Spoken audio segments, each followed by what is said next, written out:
Today we will be learning about Brisk Teaching.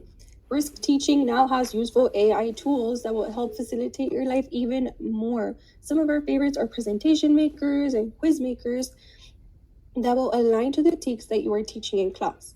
We're going to begin by logging in. Once you log in, you can go ahead and go in through I am a teacher, do your Google single sign-on, and it will take you to Brisk Next Beta. Brisk Next Beta is a new addition to the website that will help you create even more resources. And don't worry, because the Brisk extension is still available at any time if you have it downloaded, which if you do, it will show up here.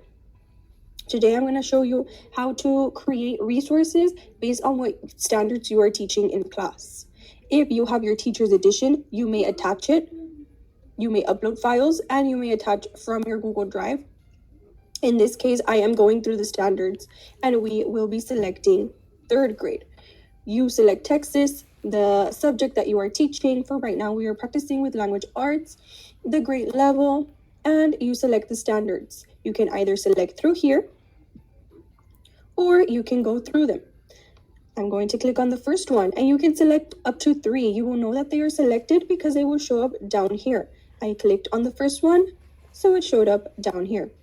You click done.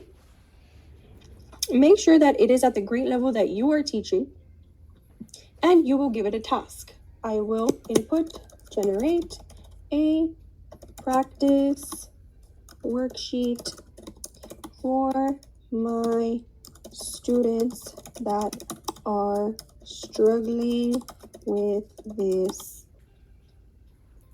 standard.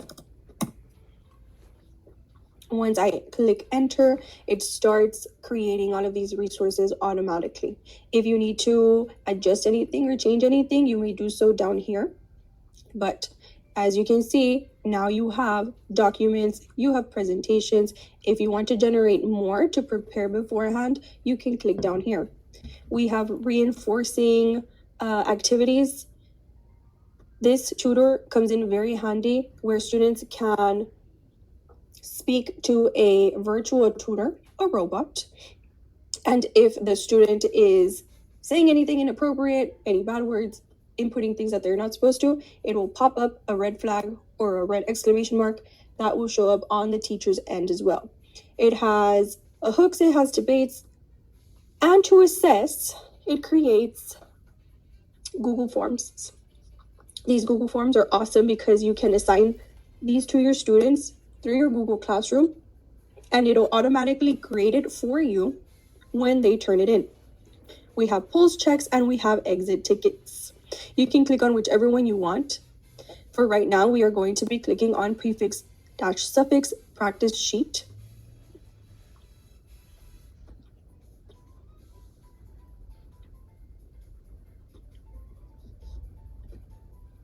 When you click on whichever one you want, it will start creating it. It creates the sheet for you. It might take a little bit of time. Once it loads, you will be able to see this practice sheet.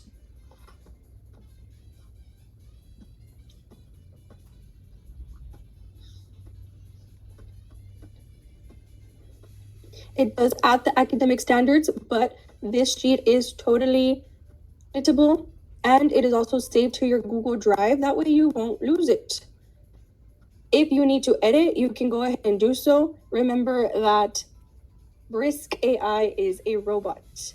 It will do 80% of the work, but the other 20%, teacher has to go in and check to make sure everything is correct for our students. And as you can see down here, you have the Brisk extension if you already have it.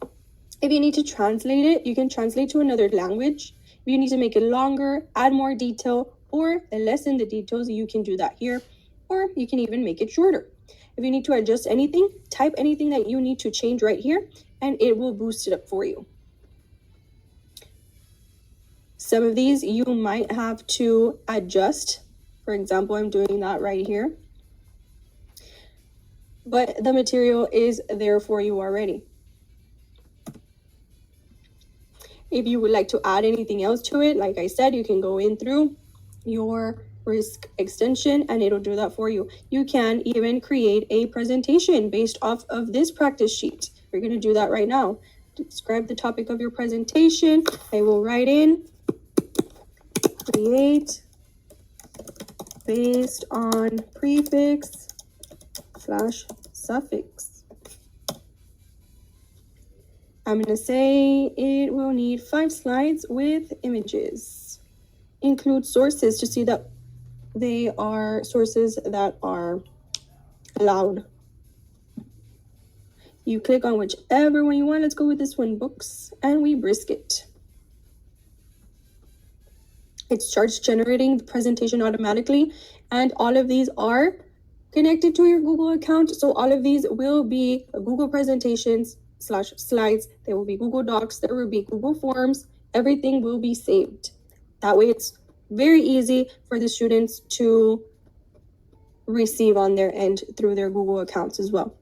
Since I selected 5, all of these 5 are showing up already. We have our very pretty presentation, already has cute fonts.